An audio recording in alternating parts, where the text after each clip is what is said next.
itong area ng mga tol. Binalikan ko talaga itong mga area ng mga tol. Dito kami galing tatlo nung nagkakasama pa kami ni AJ at ni Dib. Itong lugar na ito. Baka sakaling nandito sila, kaya ako bumalik dito kasi yung pakiramdam ko parang ito yung lugar na yun. Parang nandito yung mga kasama ko. Kakarating ko lang dito mga tol. Sana masalubong ko yung mga kasama ko dito.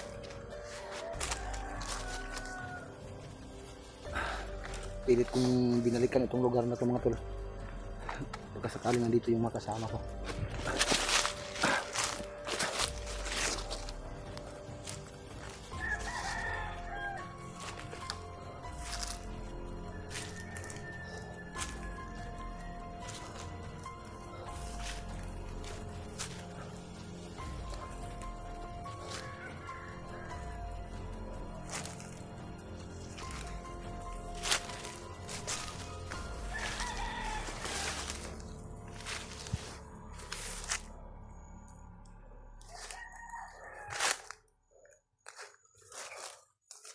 Parang may dumaan dito.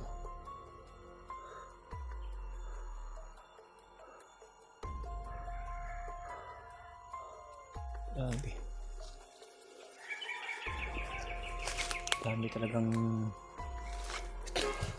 mga ano dito mga tol. Ligaw na manok.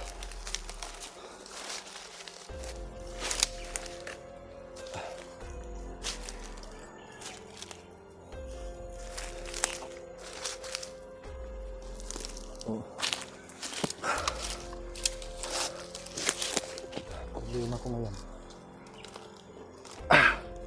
Medyo nangihina na yung katawan ko. Dahil siguro ito sa gutom. Grabe, sobrang gutom na talaga. Kasi yung ibang pagkain ko na dala, yung bit-bit ko na pagkain ay naiwan doon sa pinagpahingahan namin noong nakaraang gabi, kung saan kami banda na ambos ni AJ at ni Dib.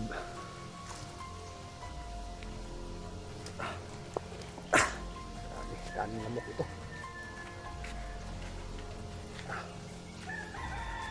Kahit na naka-jacket tayo.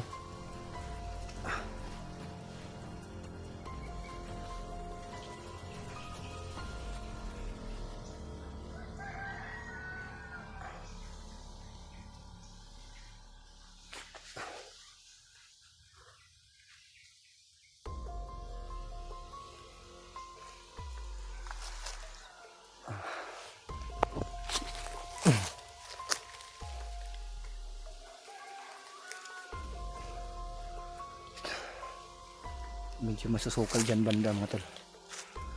Maghanap tayo ng pwede nating daanan na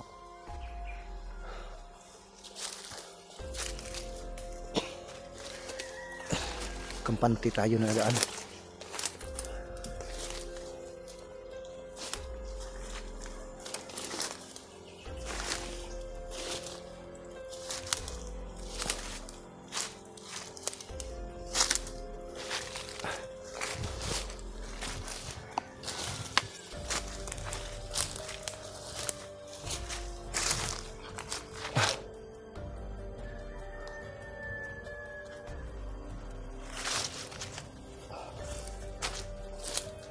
Grabe talaga itong daanan dito.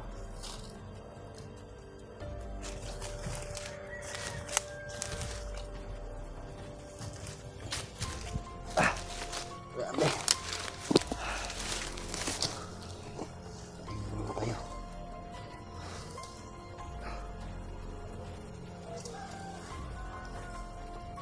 Grabe dito. Lamok.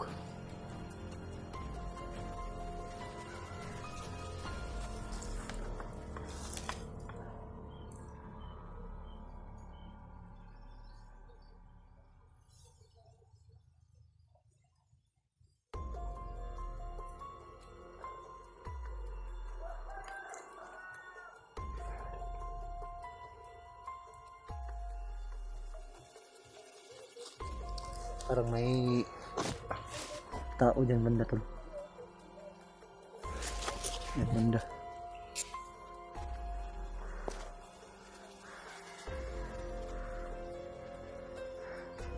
Pero na ano, hindi masyadong makita.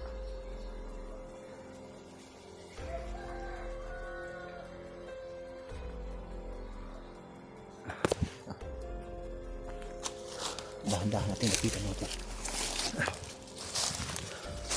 May gumalaw doon banda mo ito. Ikutan mo natin.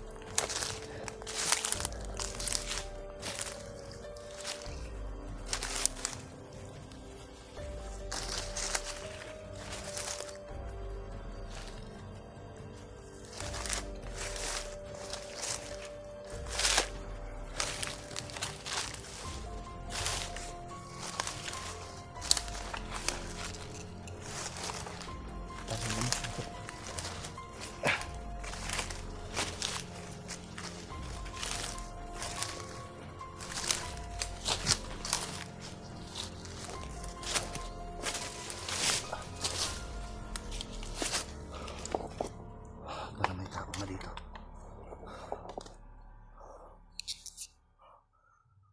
May tao dito mo tol.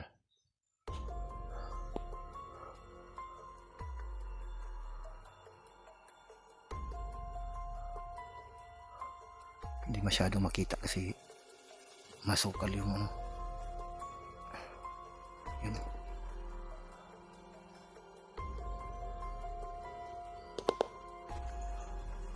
Nakaputi.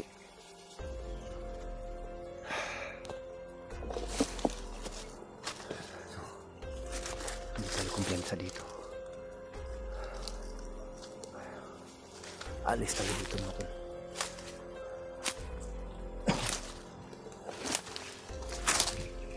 Sigurado kalaban yun.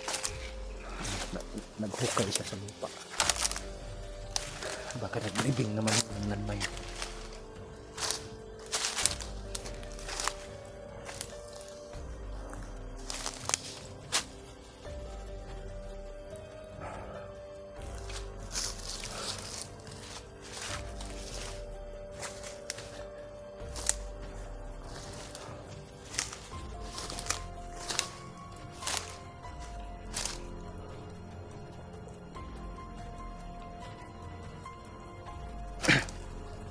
Tao yung nakikita ko.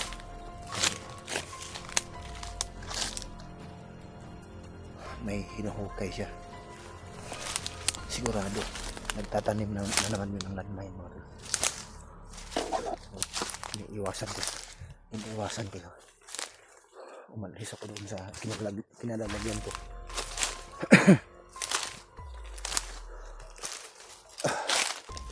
Hindi ako pwede magtagal doon banda mga tol. Kasi yung taong nakita ko sigurado mga kalaban din yan. So nag-ano siya, nag-ano siya doon sa lupa, naghukay siya doon sa lupa. Sigurado yung hinuhukay niya nagtatanim ng bomba yung mga tol, tulad ng sinabi ko kanina. So pinilit kong iwasan.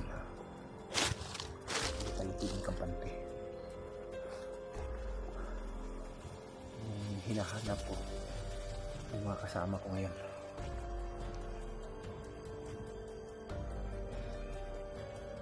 Pero kahit mag-isa ako mga tol, huwag kayong mag-alala. Kaya kong alagaan ang sarili ko.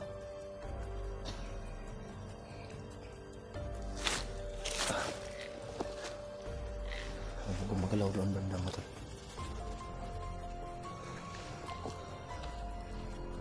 Medyo malayo dito. Kailangan talaga nating magdoble ingat mga tol kasi yung mga kalaban ay nakatago lang sa mga damo.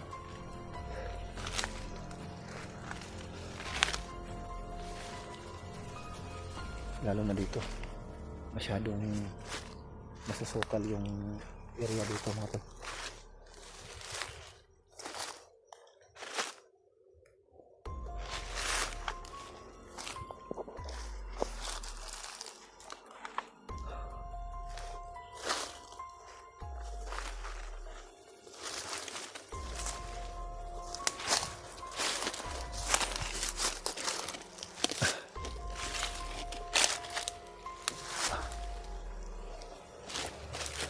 Pahinga muna tayo dito.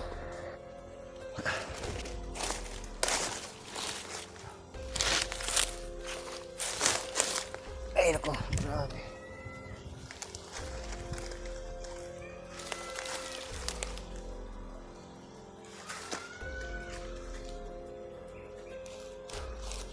Kailangan na talaga natin mag-ipon ng lakas natin.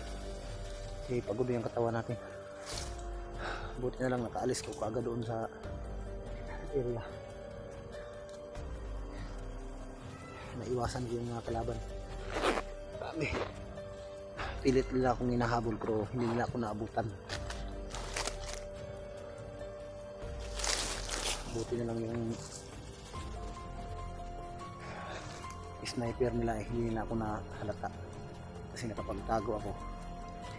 Iwan ako ng damit doon sa may punong kahoy. Sinabit ko doon sa sanga. Yun ang pinupuntarya ng sniper. So naligaw ko yung sniper na pala.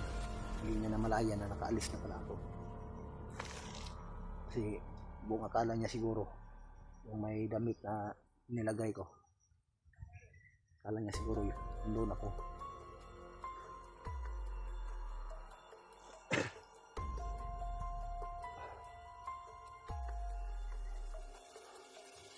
Hindi tayo pwede magtagal ito mga tol. Kailangan natin makaalis.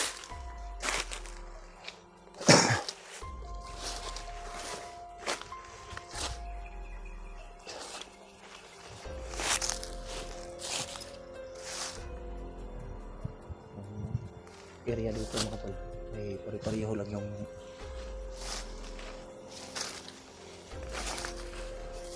mga ano dito. Ito sa gubat.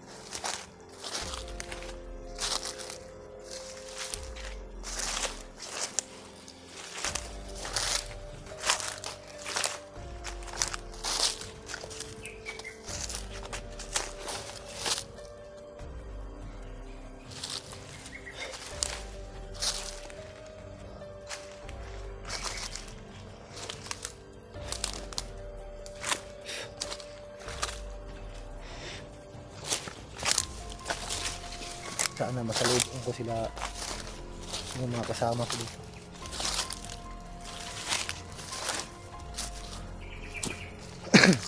Medyo malayo na itong napuntahan kong lugar natin. So hanggang ngayon ay hindi ko pa rin nakikita yung mga iba kong kasama.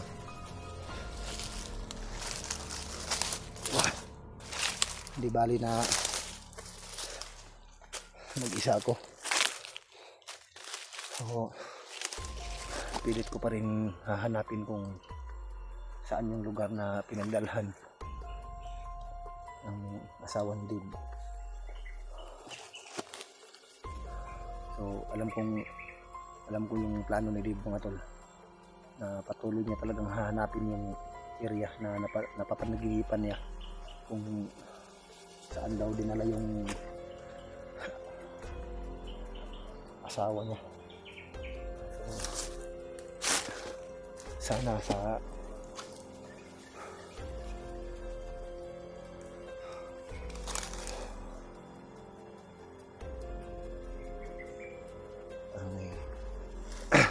may sumisigaw doon banda. Yan sa itaas. Parang may sumisigaw dyan.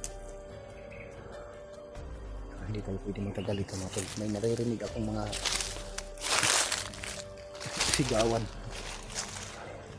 Ang nagbubulungan mo.